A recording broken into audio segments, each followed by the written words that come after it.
Scientists have found fossils that prove unicorns existed, but they were actually pretty terrifying. Millions of children all over the world have grown up with tales of unicorns, with their imaginations fed by the pretty creatures in movies like Legend and the Harry Potter franchise, not to mention My Little Pony. However, the real animals behind the unicorn myths are more likely to give kids nightmares than sweet dreams. Stories about unicorns were around a long time before Hasbro churned out its first rainbow-colored plastic toy. The fantastical creatures are associated with Greek myths. However, to the ancient Greeks, they were not considered myths at all, but real live animals from India. These early unicorns were not the graceful creatures we think of today. In fact, Greek historian Ctesias gave us the first account in the 5th century BC and describes them as wild asses with long horns. We hear of them again from Pliny the Elder in the 1st century AD, who says they had the head of a stag, the feet of an elephant, and the tail of a boar, while the rest of the body is like that of a horse. The single-horned magical beast is not only a European myth, but China and Japan both have their own versions of unicorns, the Qilin and Kirin respectively. The Qilin was said to appear before the birth or death of someone important. It wasn't particularly horse-like though, with a curled horn and a scaly green deer's body and a lion's head. Some people believe the Bible contains references to unicorns, although most scholars say this is actually a mistranslation of the Hebrew word re'em. These creatures are mentioned 9 times in the Bible, where they're symbols of strength, but the word most likely refers to an ancient variety of ox. Strength continued to be one of the attributes assigned to unicorns into the Middle Ages. An Alexandrian merchant and traveler from the 6th century, Cosmas Indikapliostis, passed on Ethiopian accounts of the unicorn being a ferocious beast with its power originating in its horn.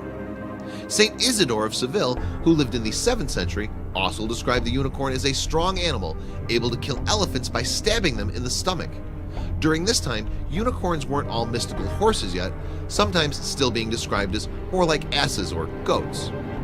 In medieval times, many also thought that unicorn horns were composed of a substance called alicorn. They were believed to have magical properties capable of neutralizing poison and curing mental and physical disease. One group to profit especially from this belief were the Vikings, who ran a thriving trade in narwhal horns from the Arctic Ocean, which they sold as unicorn horns.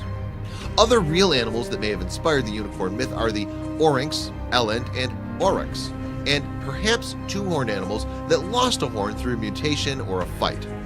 Another possibility is the Indian rhinoceros, and as we'll see, something like a rhinoceros might actually be the origin of the unicorn myth.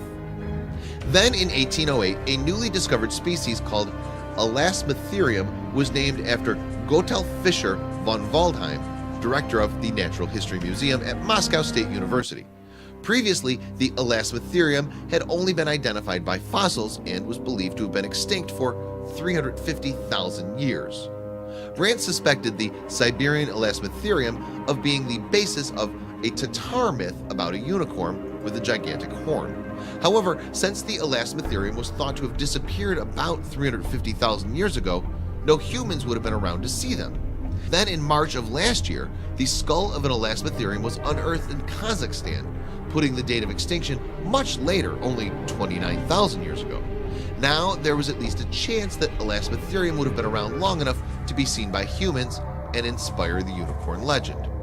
Unfortunately, for those who like to think of unicorns as the graceful white-haired horses that feature on posters, usually with a rainbow in the background, the Elasmotherium was not quite so dainty. Rather than being an ethereal pony, it was closer to being a terrifying monster rhinoceros. The Siberian Elasmotherium would have been an intimidating sight, standing around 6 or 7 feet tall and 15 feet long, most likely covered in fur like a mammoth. These mighty animals weighed 4.5 tons. No definite size has yet been given for the horn, but it may have been up to 6 inches long.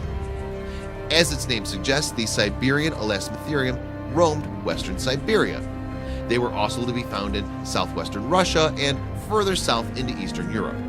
Despite its fearsome appearance, it was a herbivore, like the modern rhinoceros, grazing over large areas. Most likely, the south of western Siberia was a refugium where this rhino preserved the longest in comparison with the rest of its range, paleontologist Andy Svansky told Phys.org. There's another possibility that it could migrate and dwell for a while in the more southern areas. Although it's possible that modern humans encountered the Elasmotherium, it's not entirely certain that they did. Some, like cryptocologist Willy Ley, suspect that stories about the species have survived from the prehistoric era, but some accounts, like that of 10th century traveler Ibn Fadlan, seem to describe the giant rhinoceros too accurately to be merely retelling a myth.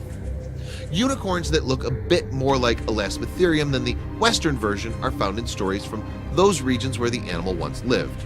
An old Turkic book contains a description of the Chinese unicorn, Qilin, as a quadrupled with the body of a deer, the tail of a cow, the head of a sheep, the limbs of a horse, the hooves of a cow, and a big horn.